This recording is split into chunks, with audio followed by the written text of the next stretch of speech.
कृषी मंत्री नाशिक दौऱ्याच्या जिल्ह्यावर होते दादा, आणि कृषी मंत्र्यांनी शेतकऱ्यांना सुनावलेलं आहे कर्जमाफीच्या प्रश्नावर. शेतकऱ्यांना सुनावलेलं आहे की 5-5, 10-10 वर्ष तुम्ही कर्ज भरत नाही आणि कर्जमाफीची वाट बघता, आणि कर्जमाफी झाल्यानंतर तुम्ही लग्न साखरपुडे करता. अशा प्रकारे कृषी मंत्र्यांनी शेतकऱ्यांना करायला गेले होते. तिथे शेतकऱ्यांना म्हणले तुमची कर्जमाफी केली की असं जर मला माहिती नाही, मी त्यांच्याशी बोली माहिती घेईन, परंतु असं जर बोलले असतील तर शेतकऱ्यांच्या संदर्भामध्ये नक्की काय होतं पत्रकार मित्रांनो, तुम्ही आम्हाला सांगता त्यावेळेस ज्याच्याबद्दल तुम्ही बोलता त्या व्यक्तीला पण विचारून किंवा नक्की काय तुमच्या तोंडून स्टेटमेंट गेलेलं आहे हे मला त्यांना विचारावं लागेल. पण एक गोष्ट खरी, कुणी आम्ही काम करत असताना शेतकरी असेल किंवा महाराष्ट्रातले कुठल्याही व्यक्ती असतील, आम्ही ज्यावेळेस विश्वस्त म्हणून जनतेने आम्हाला निवडून दिलं असतं 5 वर्षाच्या करता आणि आम्ही सरकारमध्ये काम करत असतो, त्यावेळेस आपलं वक्तव्य हे फार विचारपूर्वक आम्ही सगळ्यांनी त्या ठिकाणी केलं पाहिजे. कारण नसताना नाहक असं कोणी लाईटली बोलून कुणाला दुखवण्याचं काही कारण नाही, कारण तो लाखाचा पोशिंदा आहे. आज तो आपल्याला सगळ्यांना जगवण्याचं काम करतो, भाजीपाला फळं धान्य देण्याचं काम करतो. त्याच्यामुळं शेतकऱ्यांच्या संदर्भामध्ये आम्हाला सगळ्यांना आपलेपण आहे, आत्मीयता आहे. त्यांना वेगवेगळ्या ठिकाणी मदत करणं हे आमचं कर्तव्य आहे. त्यांना त्यांच्या मालाला योग्य पद्धतीनं भाव कसा मिळेल, त्यांना बाजारपेठ कशी मिळेल आणि त्यांचं एकंदरीतच आर्थिक परिस्थिती पण चांगली कशी राहील याबद्दल प्रत्येक सरकारने प्रयत्न करायचाच असतो, तो आम्ही पण करतो.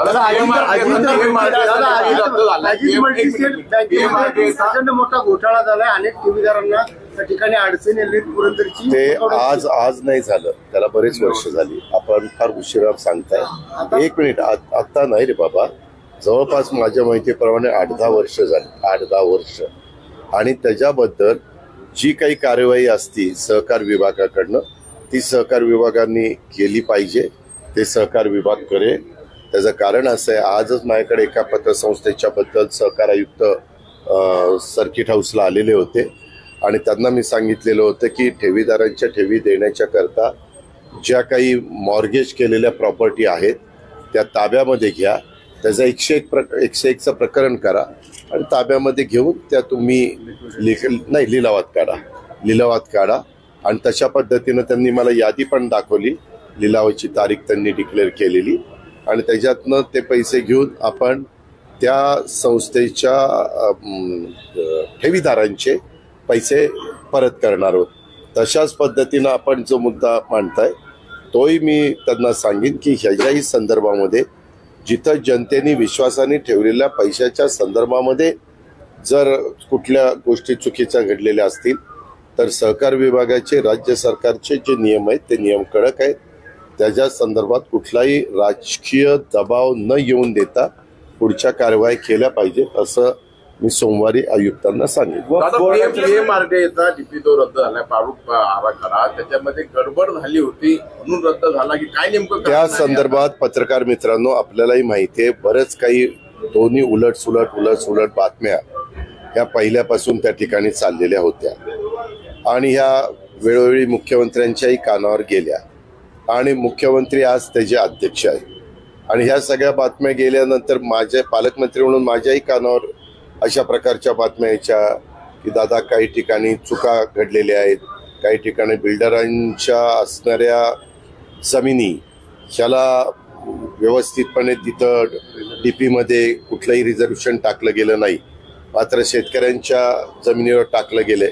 असं वेगवेगळ्या प्रकारच्या तक्रारी खूप मोठ्या प्रमाणावर सतत कुणी ना कुणी करत होतं आणि ह्या प्रकारच्या तक्रारी मुख्यमंत्र्यांच्या पर्यंत पण गेल्या. त्याच्यामुळे मुख्यमंत्र्यांनी त्यांच्या अखत्यारीमध्ये हा निर्णय घेतला आणि हा निर्णय घेताना ते मला म्हणाले की बाबा त्याच्याबद्दल तुमचं काय मत आहे. म्हणलं का माझं नेहमीच मत असं असतं, जर कुठं चुकीचं झालेलं असेल तर ते चुकीचं दुरुस्त केलं पाहिजे, ते कुणावर अन्यायकारक राहता कामा नये. त्याच्यावर मुख्यमंत्र्यांनी मिनिट्सवर सही करत असताना त्यांच्या हस्ताक्षरामध्ये हे डीपी रद्द करून नवीन हे करायचा निर्णय घेतला. पुरंदर विमानतळाला संसदेमध्ये वक्फ विधेयक अनेक संसदेत शेतकरी मंजूर तहसीलदारांसमोर आंदोलन करत आहे. कशाबद्दल? पुरंदर विमानतळाच्या भूसंपादनाला नाही, एक मिनिट ऐका पत्रकार मित्रांनो, मला पण त्या गावातले काही शेतकरी भेटले.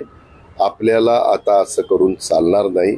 आपल्याला आज पुण्यामध्ये IT चे लोक आले होते, ते सांगत होते की विमानतळामुळं मोठ्या मोठ्या कंपन्यांच्या पद्धतीनं बेंगलोरला, चेन्नईला, हैदराबादला इंटरनॅशनल विमानतळ असल्यामुळं परदेशी एक तर मोठ्या प्रमाणावर त्याच्यामध्ये परदेशी कंपन्या हे पुढे येत असतात आणि डाटा सेंटर त्याच्या संदर्भातलं चालू असतं.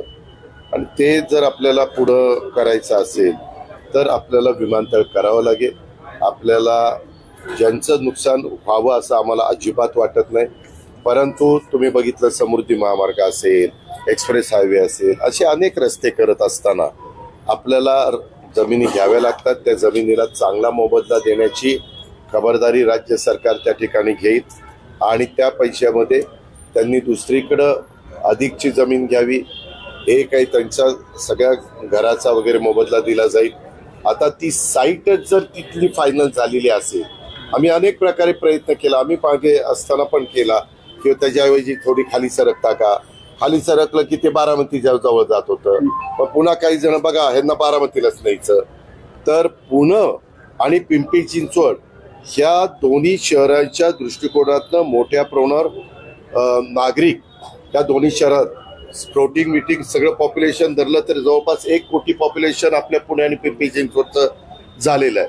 आता फ्लोटिंग पॉप्युलेशन आणि विद्यार्थ्यांची सगळी संख्या बघता इथं गरज आहे आणि आपल्या आत्ताच्या टर्मिनल वाढवलेला असला तरी ह्या विमानतळावर ताण येतोय आणि ह्या विमानतळाचा रनवे देखील त्या ठिकाणी कमी आहे.